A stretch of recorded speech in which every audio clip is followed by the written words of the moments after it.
Tentang suasana itu diturunkan satu surah. Surah ke-75. Surah Al-Qiyamah. Persiapannya diturunkan surah Al-Waqi'ah. Surah ke-56.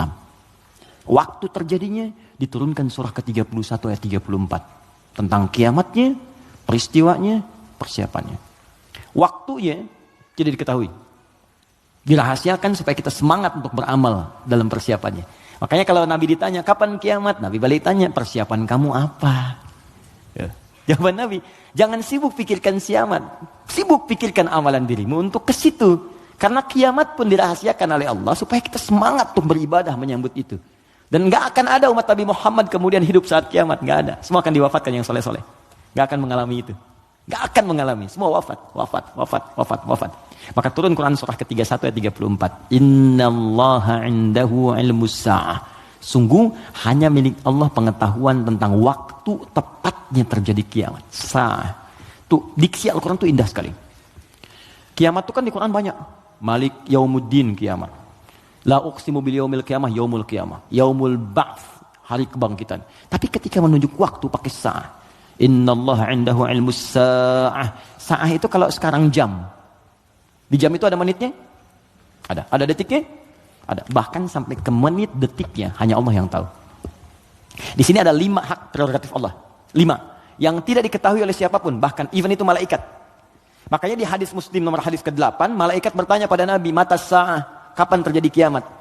Kata Nabi, mal mas'ulu anha bi'a'lama minas sa'il. Yang ditanya tidak lebih tahu daripada yang bertanya. Anaknya yang dekat dengan Allah, yang tahu.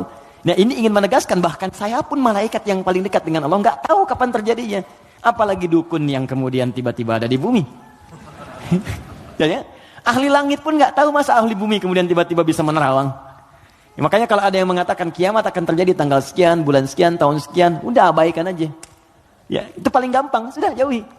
Saya di Garut dulu tahun 99, itu menjelang tanggal 9, bulan 9, tahun 99. Tersebar isu akan terjadi kiamat. Sebagian ada yang sepi tuh. Sepi di pasar Garut tuh, Tarogong sepi apa. Saya bilang, kenapa nggak pada beraktivitas? Isu kiamat menyebar. Tiba-tiba nggak terjadi. Diundur katanya ke tahun 2012. Terjadi pengunduran kiamat, Anda bayangkan. Jadi itu poinnya. Jadi kalau waktu, jangan ditanya kapan terjadi. Yang penting untuk diketahui adalah persiapan kita apa. Dan paling dahsyat adalah jika terjadi perbuatan-perbuatan yang dengan perbuatan itu tanda-tanda kemudian kiamat itu semakin menuju dekat.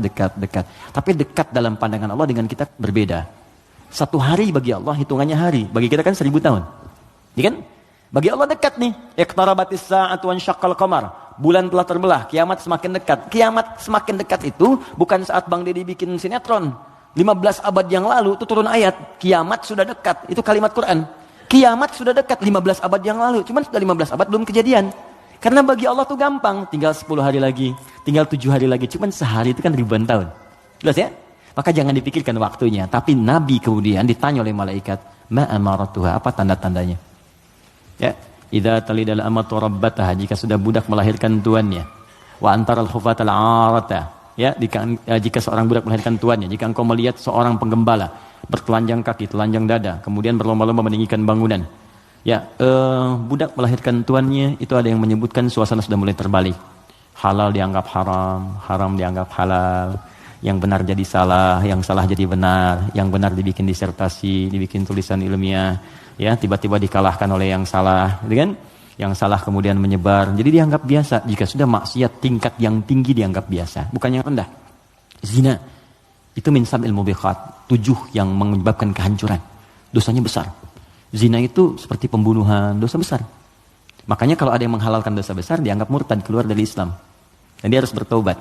Harus bertobat. Makanya kita dorong dengan doa, diarahkan lagi. Kan mungkin karena ketidaktahuannya. Kan? Itu cara berpikirnya demikian. Saya tidak mengajarkan mencela. Saya menjauhi itu. Ya, kita ajarkan dengan perasaan baik, kita doakan, tak ajarin lagi.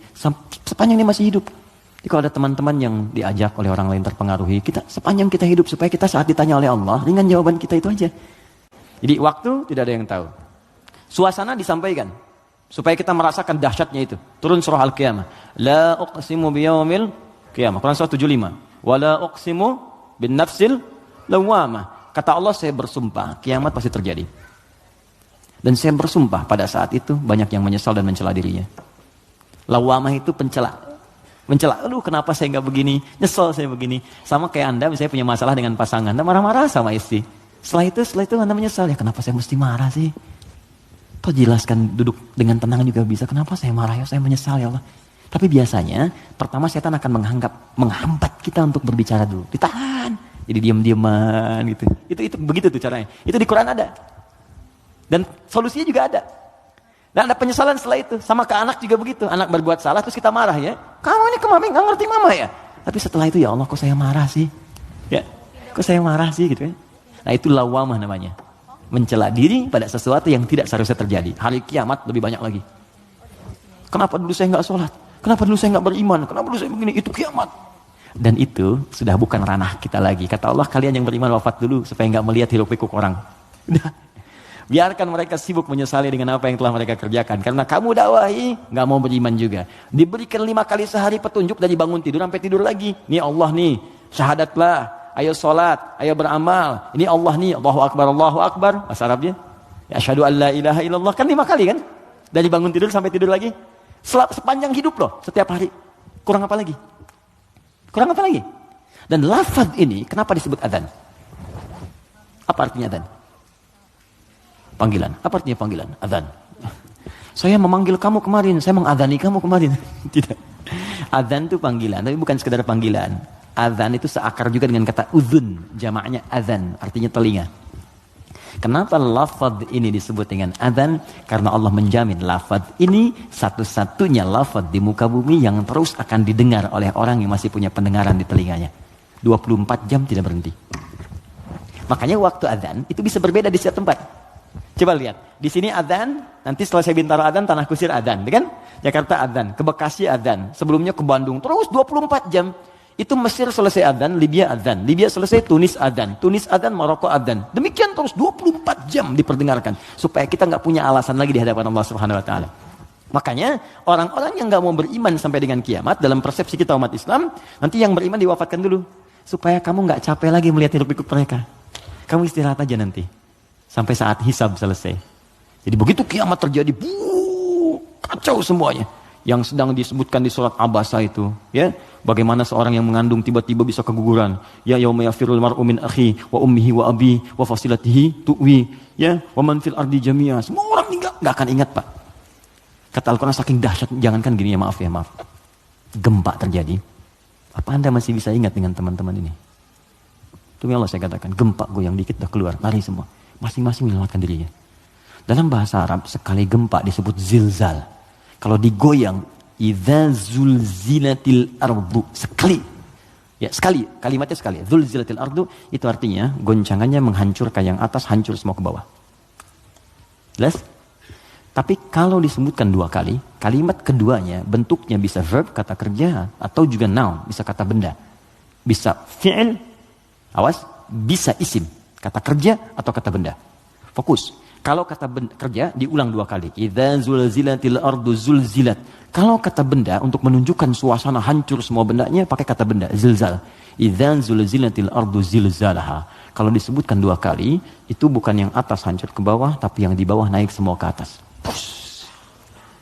Kata Allah, kalau semua orang sudah nggak peduli dan menganggap biasa, gempa-gempa dengan skala-skala tinggi yang menghancurkan yang atas hancur ke bawah, sudah nggak peduli dianggap biasa. Udah jadi berita aja, gempa Ambon sekian, gempa Palu sekian, gempa Aceh sekian, gempa. Sudah biasa, nanti saya akan datangkan gempa yang tidak biasa, yang membuat semua orang baru merasakan apa yang terjadi. Saya naikkan semua yang dibawa ke atas. Wa akhrajatil ardu athqalaha. Baru orang berkata, wa qalal insanu malah. Ini ada apa ya, ada apa ya. Anda ini dikasih gempa biasa aja, yang biasa, itu semua keluar, lari. Bursa efek keluar, yang di pegawai ini keluar, pekerjaan kantor ini keluar semua, karena ketakutan. Nanti mau lari kemana? Karena yang di bawah ini diangkat ke atas semua. Saat itu kita sudah nggak ada. Karena orang beriman, oleh Allah tuh diistirahatkan. Istirahat dulu aja, biar hancur semua dulu, baru dibangunkan lagi, muncul lagi. Itu di surah Qiyamah. Al-Qiyamah, suasananya di Abasa ada, terus cara berbekalnya, bukalah kemudian surah Al-Waqi'ah.